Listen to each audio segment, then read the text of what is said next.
Something else that you have mentioned about generational curses and patterns.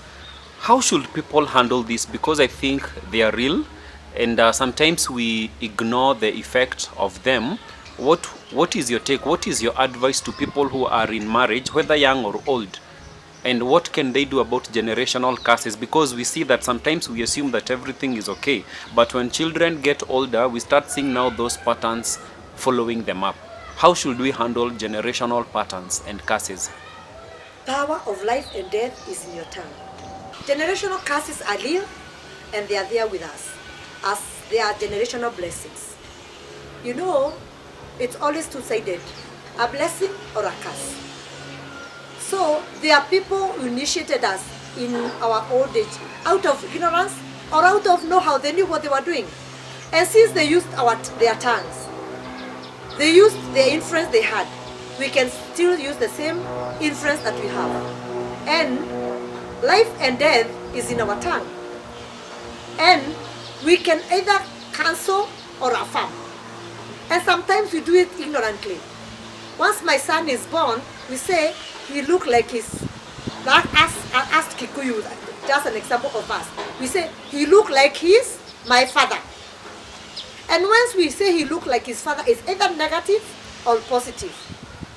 And then if there are those traits that are negative in my father, and we don't recognize them, when we see them in our life, we curtail them and we bring them to an end, we must learn to use our tongue.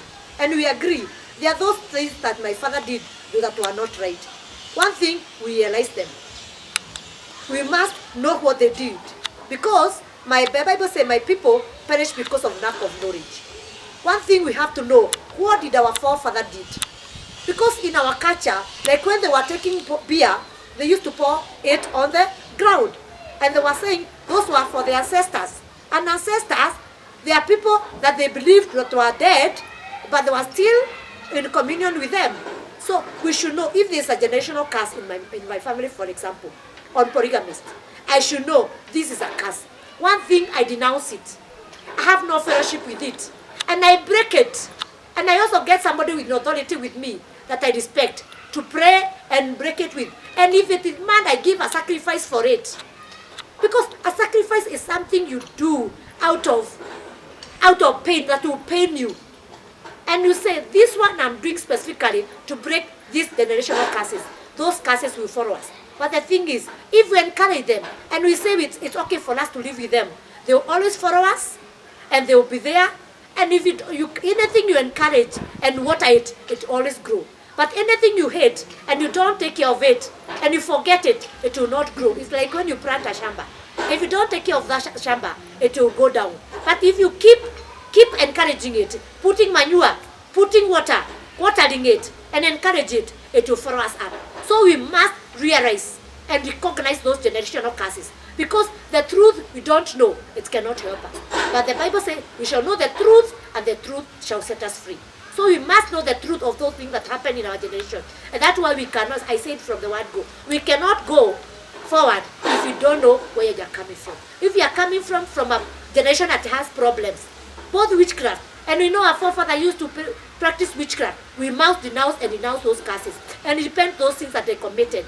And we plead the blood of Jesus and we ask for forgiveness and we take it as our own and we repent on the behalf of our forefathers. Now we get to another interesting segment on parenting. Good. That is a very good, interesting, because I think I've been a parent now for that years. And that's a good chunk of my life.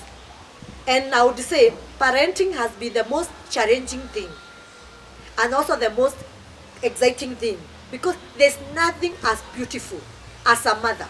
From the moment you realize you are pregnant, it's so encouraging. Me, one thing I would say, I thank God.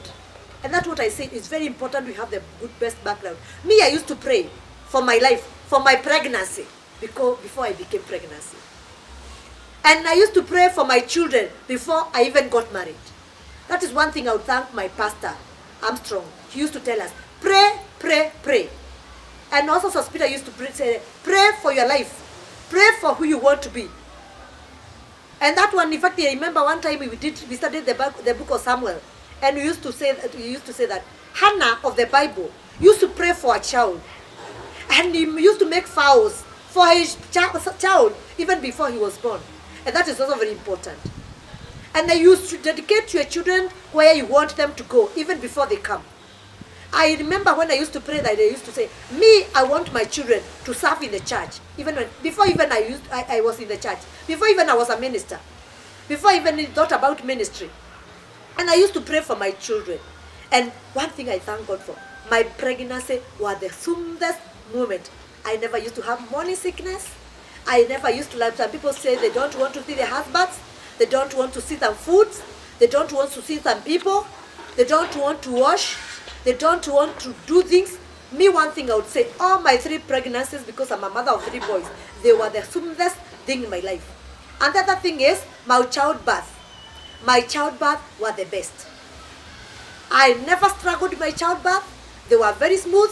And even after childbirth, the healing was very nice. Another thing I would say, I used to pray for the health of my children. And now, for the 30 years I've been a parent, it's only once I went to Nairobi hospital because my son was sick at night. And it was my mistake, I didn't know. And that's what I said, when you don't know the truth you don't know cannot help you. My son got fever. And I didn't know. Me, when he got fever, I put more clothes on him. Because I thought, that is the best I thought I should do.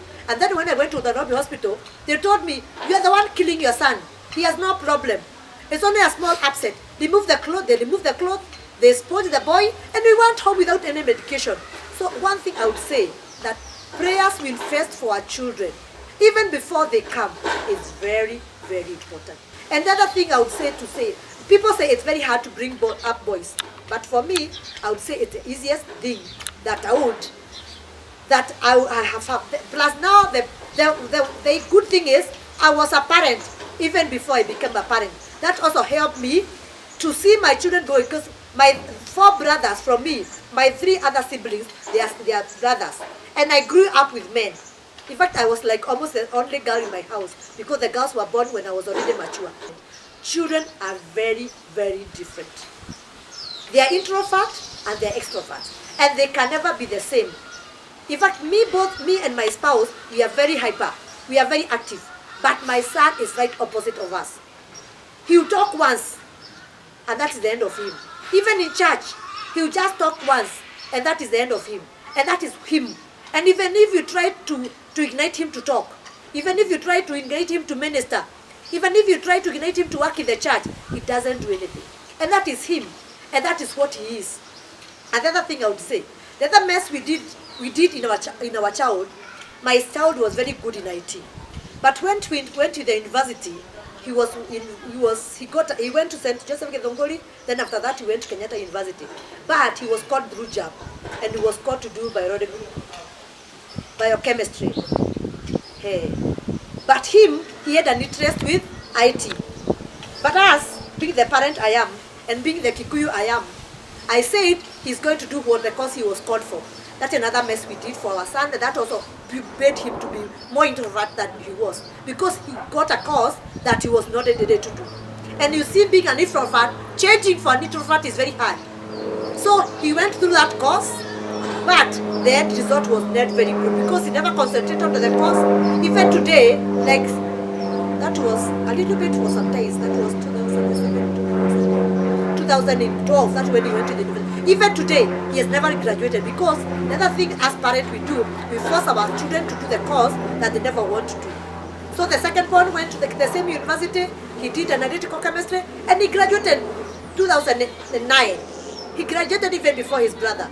Because he's an extrovert, he's able to change, he approached it differently, and he did it very well.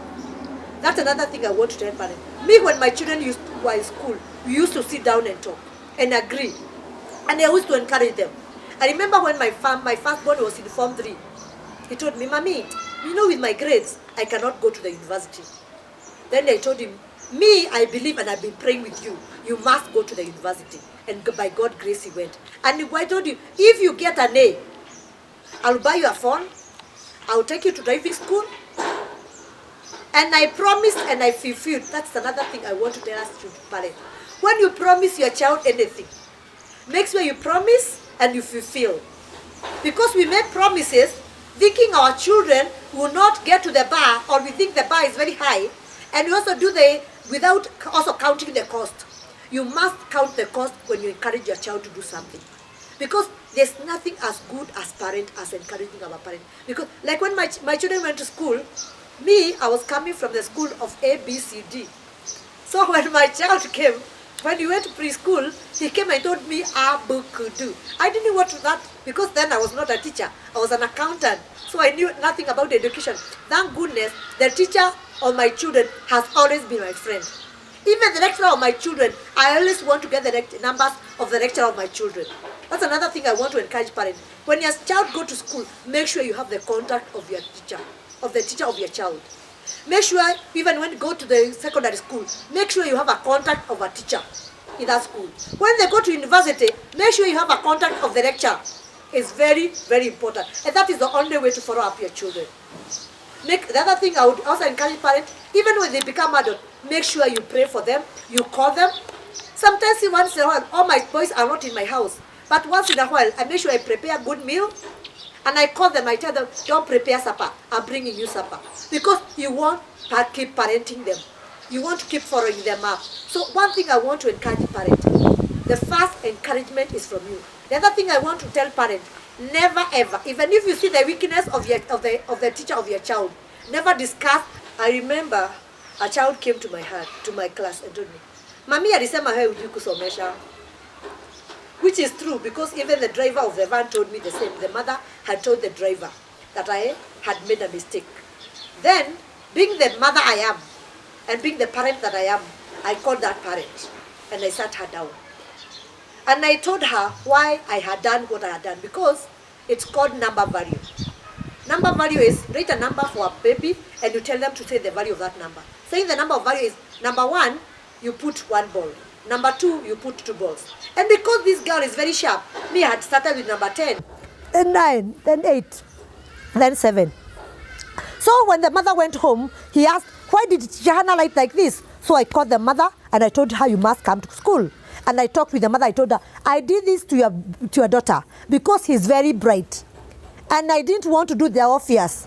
I want to juggle his mind. And today, we are the best friend with that mother. In fact, when we did the end of the year graduation, he came and gave me a gift because he saw there. That's why I said you should always keep a rapport between the teacher and your children, of your children. The other thing is we should know the friends of our children, because two cannot work together till they agree. Why our children? I remember one child in Sunday school. He came and told me, teacher, I started taking bangi at class 4. Why? Because he used to visit a friend when they were in class 4.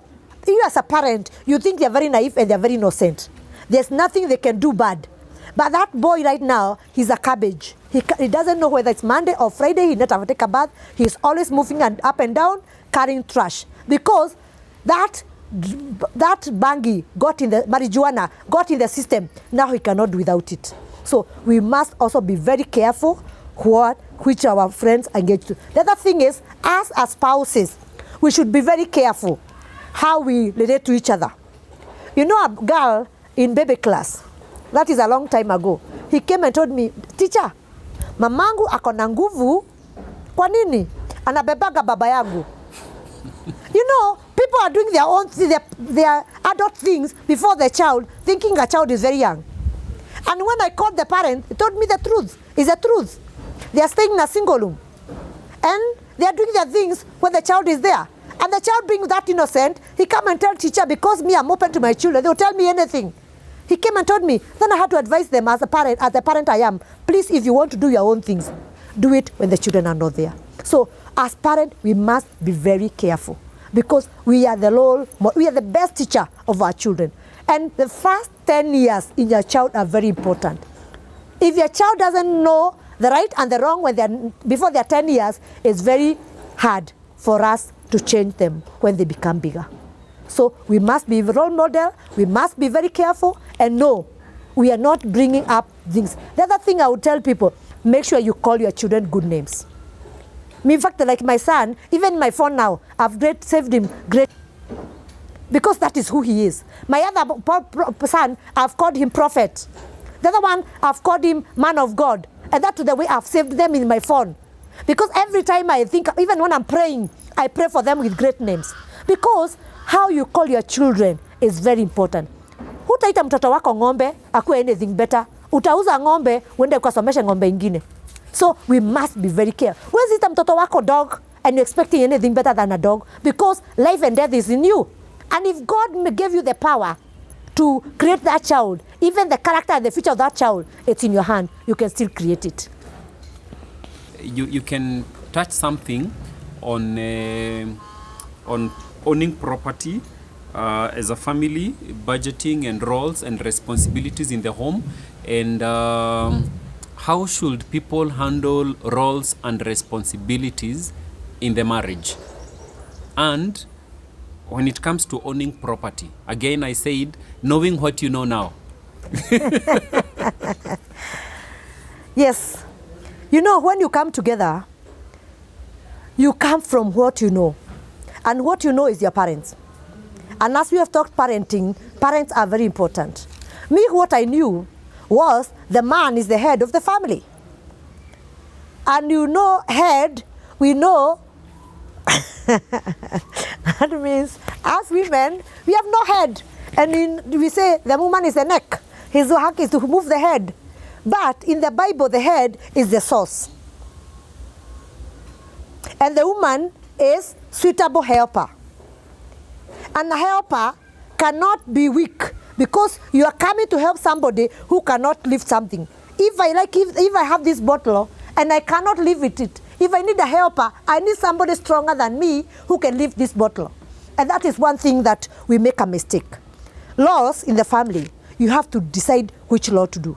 And no law is for woman, no law is for man. And in fact, when in our first 10 years marriage, that's the way it was. If I'm not there in the house, and we don't have a house help, my spouse would do the house chores without any complaint. When I'm not there, when he's not there, and there's a church, and I need to be taken care of, I'll take care of the church. I remember the time he went to South Africa, I took the care of the family, I took care of the house, and I did everything. And it was learning out smoothly. The other thing I would want to know, because the Bible says two shall become one, and they are no longer one, two, you are one. The other thing I would encourage people, when you come together, involve your children. There's one thing that my father tells me, onotakuare ni athiaga geni. Even if you don't know, you can go somewhere. And it's good to know. Even today, as we talk, my daddy, I know his PIN number. Because there's so much that is getting lost. Because a man went somewhere, he wanted to surprise his family and bought a land and nobody knows. In case today he goes or he dies, even his own brothers or his own spouses or his children doesn't know. So what I would say, in marriage, there should be transparency. It's no longer my money. It's no longer my car. It's no longer my house. It's our house as a family.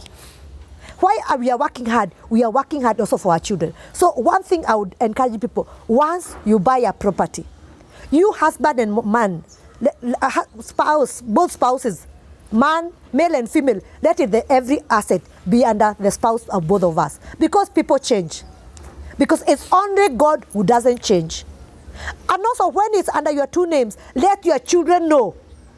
We have a plot in Kisumu, we have a plot in Mombasa, we have a car in this, we have a business in this, and also they learn. You know, like Asians, they can live in the same house.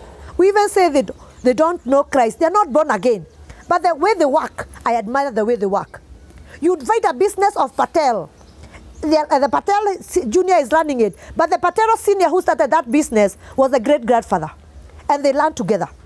So I would always advise, when you do anything in a family, even your M-Pesa PIN number, let at least your children or your spouse know. Because if anything happens, Safaricom has a lot of money, unclaimed money. Because somebody dies and nobody knew the PIN number, it's going to help other people. And it's not helping them why you're investing it. So I would advise people that when you're earning property, let it be under two names. Because either a man can change or a woman can change. Because But the Bible says, "Cast is a man who trusts upon another man, for he will not see prosperity when come," because man can change, but God cannot change. In our pre-conversation, you spoke something about what your father once told you to invest in yourself, because whatever is in your head, no one can take it away. Kindly talk to people who are in marriage as far as self-improvement is concerned. Good. I always say, people value assets so much. You value your car so much, but your car does not sleep in the house. It sleeps outside. And the other thing I've realized is it's very important to prove yourself in your head. As the Bible says that as a man thinketh, so he is. It's very important, even when you're married, even when you're taking your children to school, because before they get to that age of teenager, when the expenses are not too much, like the first 4 years in marriage, even before you have your children and they are grown up and they're going to school, learn to invest in yourself. Because like me, I've done several courses. I've done accounts, I've done computer, I've done teaching, and then I've started psychology, but I've not finished it. I'm yet to finish it. I've found the importance of investing on yourself and improving on yourself. Because nobody can steal what you have in your head, and it cannot expire. If anything, you get better as you grow. Because there are some things you learn theoretically, but life, one day you find it practically. And even if not that, it will help you. Like me, when I was doing teaching because I'm so much interested with children. I never did it as a way of earning income. But right now, I'm earning income because of being a teacher. So I will encourage people. Both spouses, husband and wife, always become better. Because even our knife, we sharpen it every day. If you want to cut a tree, you first sharpen the axe before you go to cut the tree. But if you go to cut a tree with an axe which is blunt, it will take a lot of time. Hannah, kindly tell us something about family planning in the marriage. Now, family planning, what I see, that's the word implies, is family planning. And family cannot be one individual. I'm planning our family. I'm not planning my family. I'm planning our family, because family start with father and mother, or husband and wife. It's very important for both persons to be involved in family planning. Because one thing that even me, I didn't know, family planning is not 100%. I learned it the hard way. And I learned it after I had been a victim of a failed family planning. And this is what I would advise after now parenting, that we should always move together in family planning, both husband and wife. And they should go for counseling, not just going because you've seen a friend of yours have said this family planning is working good for them, and you also go on it and take it. It's very important. In this case, I'm a victim of a failed family planning. Me, when I was getting married, I wanted to get 2 boys, specifically 2 boys. And that one we had agreed before even marriage with my spouse, we want 2 boys. So when I got my first boy, it was good and we were good to go. Then I got my second boy and we are good to go. Then when I decided to change my family plan, because the first one was a coil. And a coil, it got messed up in my body. When I was trying to get another pregnancy, it could not be found. I had to go to the theater. I was done a DNC and it was limited, and I conceived properly. Then I said that time, because we never want another baby, I should get an injection. And I was given an injection. But unfortunately, 3 months later, I found out I was pregnant. And that was the biggest shock in my marriage, because since I had gotten married, everything was running on well, I didn't have any problem. So I didn't know what to do. In fact, I had to stay without even telling my spouse, because at least after staying with him for 5 years, I knew what he is and what he would not take. So the moment I told him I have gotten pregnancy, he was very harsh on me. I didn't know what to do. And I was like, what should I do? Because the issue was, then we were pastors. We didn't have any other business. We were just pastors, and the church was not doing very well, and I didn't have a job. I had resigned my first job through also his initiative that we can come and work in the ministry. And we had a small business that we are learning, and it had gone down. So that was the hardest time in my life. I'm pregnant. I don't have a job. I don't have a person that is walking around with me. And he told me, you this baby is not mine, you can take him wherever you picked him from. I didn't know where to take him because, of course, I didn't know another man. Since I was born, I had not known another man, and he was the father to my child. So, by God's grace, we went on. Then when I was 5 months pregnant, thank God I got a job. And when I got a job, I got a very good job. I didn't even ask for my pay for the first month. I got my first pay, and by then, 1998, that was a very good sum of money. I got 10,000. Then I carried on my pregnancy, but that pregnancy was the most smoothest pregnancy that I ever got. But I remember one day before I got the job, I was walking in town and I was contemplating, I'm going to remove this pregnancy. Did I get myself pregnant? And the spouse that we got the pregnancy with was not ready for the pregnancy. And then one day God told me, Hannah, this is not your baby. This is my baby, and I'm going to take care of the baby. So I carried the pregnancy. Then when I would come to be deliver, I delivered very smoothly. In fact, this is the pregnancy that I didn't even labor at all. I got my baby when I was laughing. And I remember even when he took me to the hospital, he told me, nimeleta huyu mtu anachekacheka hapo. I got a baby even before I went to the labor ward. I got a bouncy baby boy, and I named him a prophet. And forevermore, he has been a prophet. So I would want to advise families. When it's good time, when it's bad time, carry each other burden. Learn to put yourself in your spouse's shoe, even when something happens that is against you. And make sure the words you say, you always say graced words. Because words can kill or they can destroy.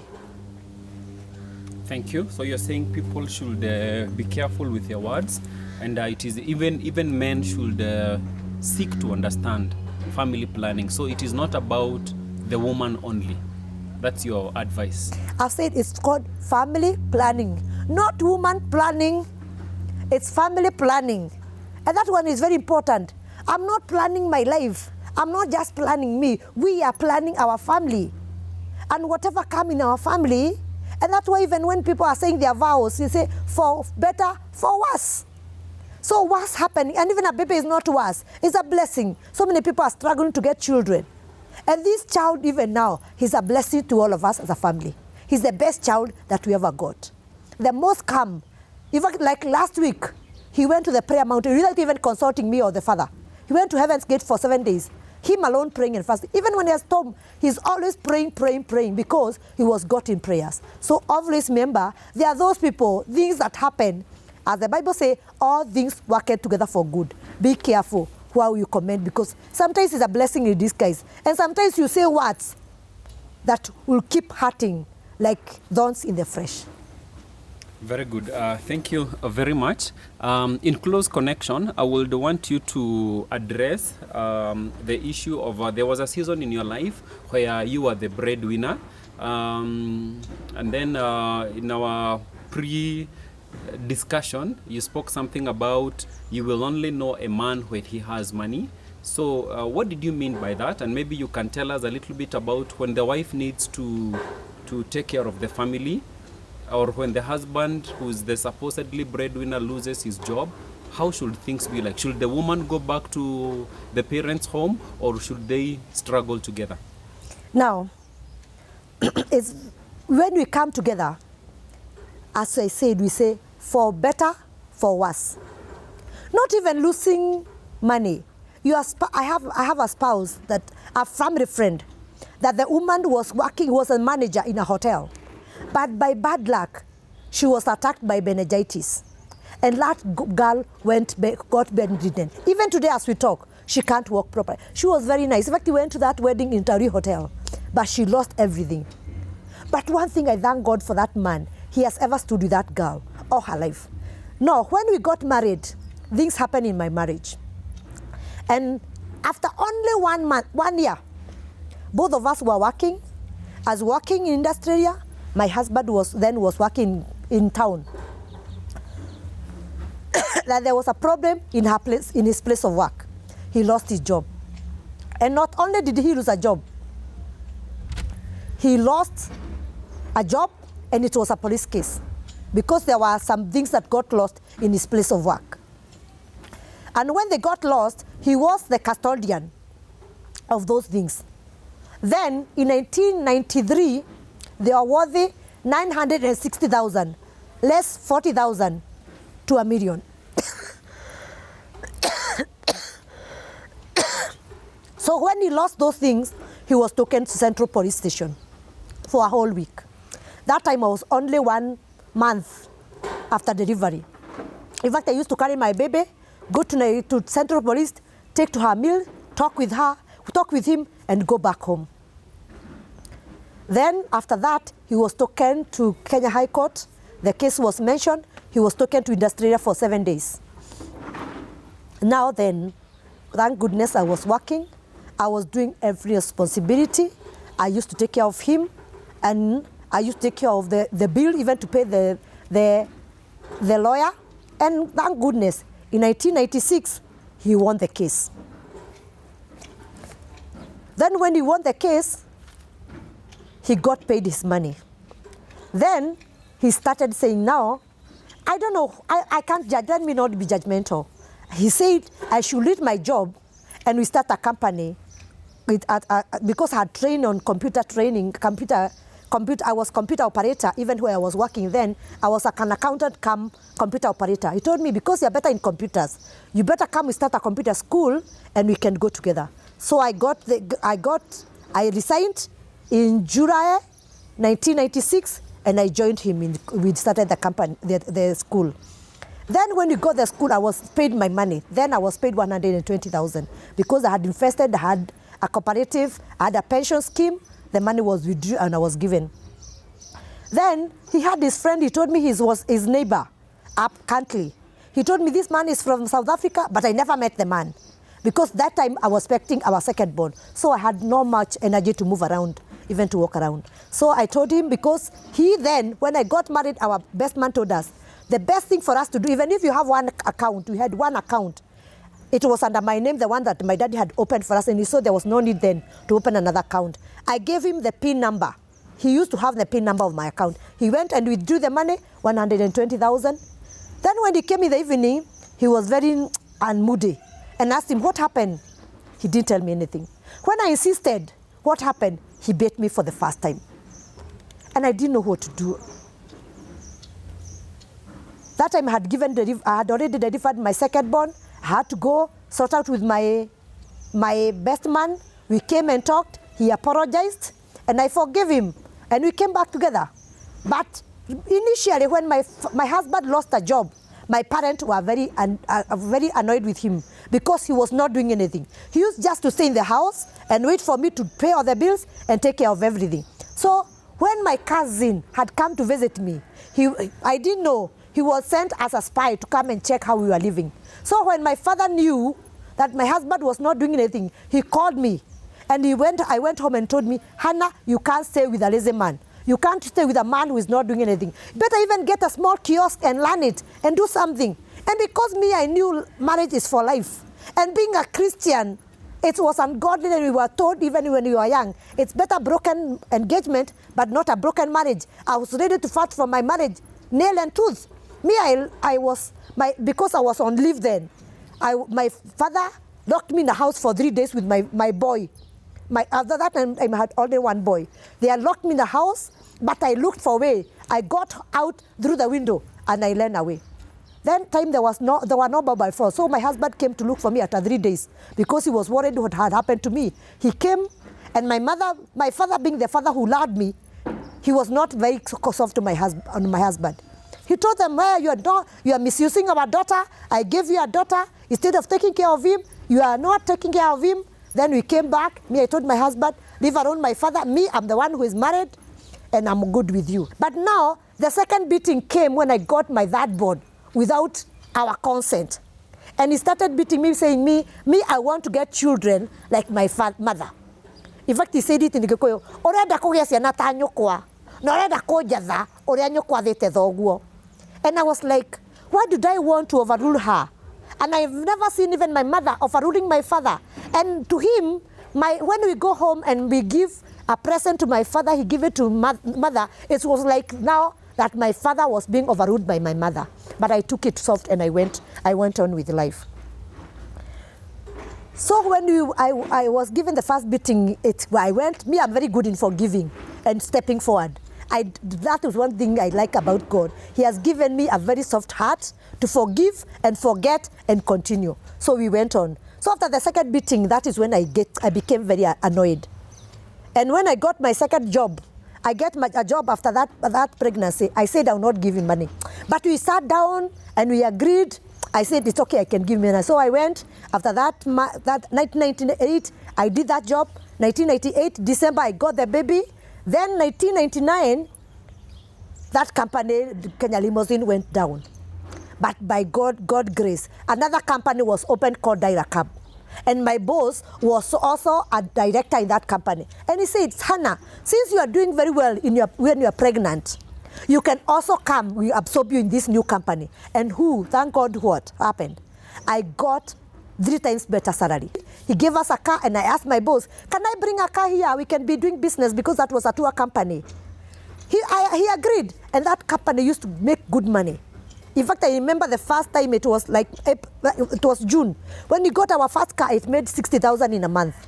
And we shared with the partner that had given the car. He got 30, I got 30. And the car did very well. Then after 1 year, we bought our own car. That was 2000. We got our first car, KAN 531D. And me being the Hannah I am, very naive, and I have nothing, no issue. I bought the car, and the person who was written was my husband. Because me, I knew even the way I grew up, as I said, the background of a child is very important. I knew everything we bought was being written our daddy. And this is the Hannah. We bought a car, and it was written by daddy. Then, after that was 2001, we had already started a church. We had built a church at Swamp, and it was doing very well. Then the owner of the plot called us. And remember that morning at I think it's the one of February 19, 2001. He went and told me he wants us to remove the church from there. And we had just bought the land. We had just built a toilet. And being a cotton soil, we had to build a toilet from the top up to the front. And then when I remember I didn't even go home when Mr. Kamau told us about removing the risk, that is, you want to discontinue the risk. I went and prayed. And I told God, this work we are not doing is not our own, because we already started a ministry. And I'm trusting you to give us a land. And I don't want us to raise a land again. I want to give us a plot of our own. In 2001, by God's grace, we prayed. We had people that came with us. Me, I was even ready to sell that car, KN 531, that we were doing business with. So that we had agreed with my husband, because of the sake of the ministry, we can sell that car instead of that. But who is God? The car was never sold. We got some loan, and we bought a land there. Now, where we settled permanently for the church. And since the ministry was not registered, the naive and innocent Hannah, the plot of the land was also written under his name. Me had no problem. I knew his money is family money, and it's for the benefit of everybody. So we continued with that. Then, in 2005, the company that I was working for went down. When it went down, I had to resign. We started a tour company. It's called Shine Tours and Mission Travel. And since as the one who knew how to do business, in fact, that company we were started with another friend of mine in the US called Rebecca. But my husband, she knew my weakness. He knew my weakness. He told me, yeah, you can't start with a company with a trader. Later on, she might come and swindle you. Oh, we better start the company together. Then they can bringing business, because there are people in the US, they'll be bringing customers here, and we'll be taking care of the customer. Being the Hannah I am, I told Rebecca, we can't start a business with you because you are in the US, me are in Kenya. We better start the company with my husband. Then you can be bringing clients, we can be giving them service. We started the company in 2003. When we started the company, it was doing very well. And it was my initiative.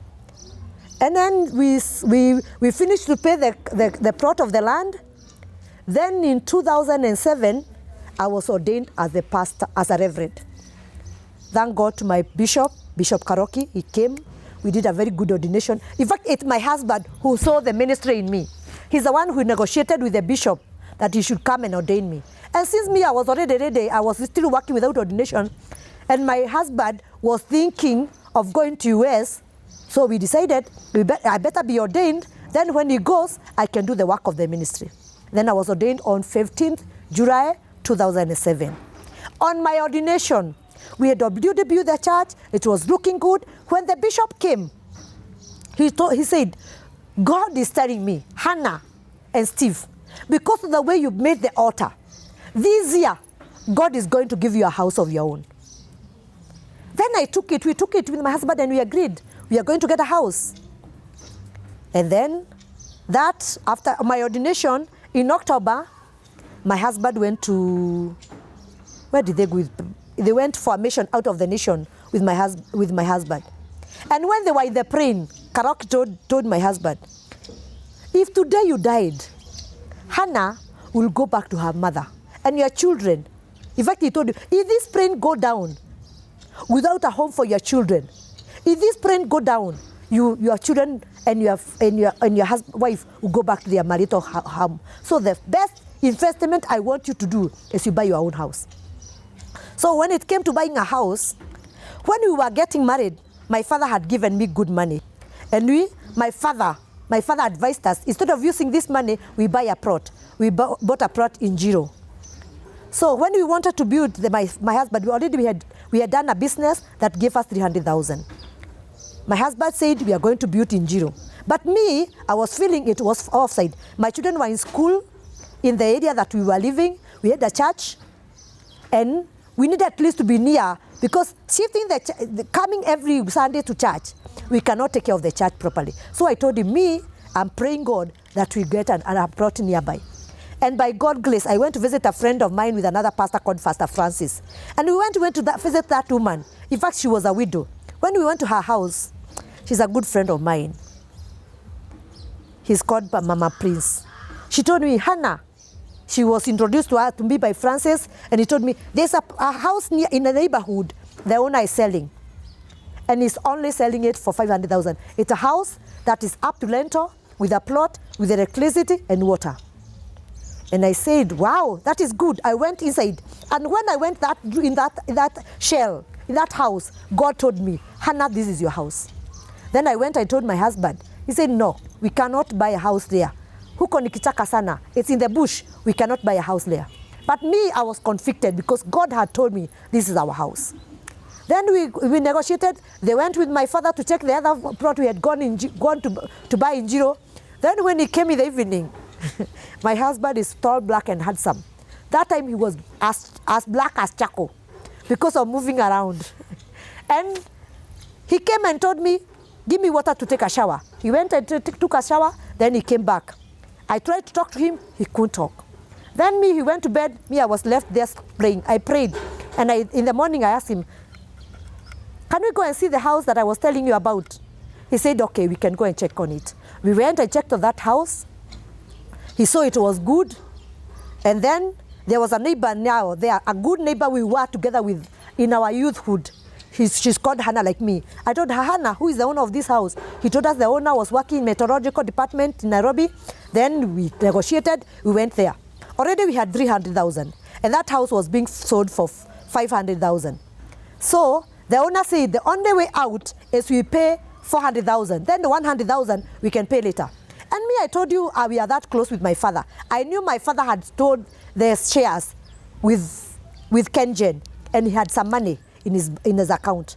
I knew my daddy had some money, and he had not used it. Because when he was going to sell the shares, we went with him. So I asked him, can you give us 100,000? We pay the land, then later on, we can give you back the money. My daddy, being the daddy he is, he went to Equity Bank. In fact, he withdrew money in an envelope, and he gave it to us. Then we came, we paid the money, then we did a contract. Then we didn't have money. My husband went to Equity Bank. We got a loan to finish the house because we wanted to finish the house, and the money we are using the land to pay the house we were staying in, the rental house we are staying in, we use it to be paying the loan. Then we got the loan. Then on 15th December 2007, election time, we shifted to our own house. And that is how we got our first house.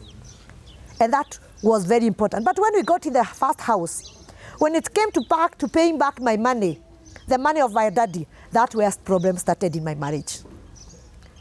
Then he started saying, hey, I gave back your father the money, and now you are trying to con me with your father. You and your father, you are thieves.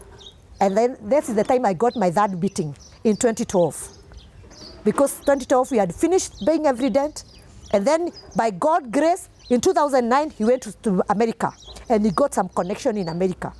So every time he used to go there, he used to be given honorarius.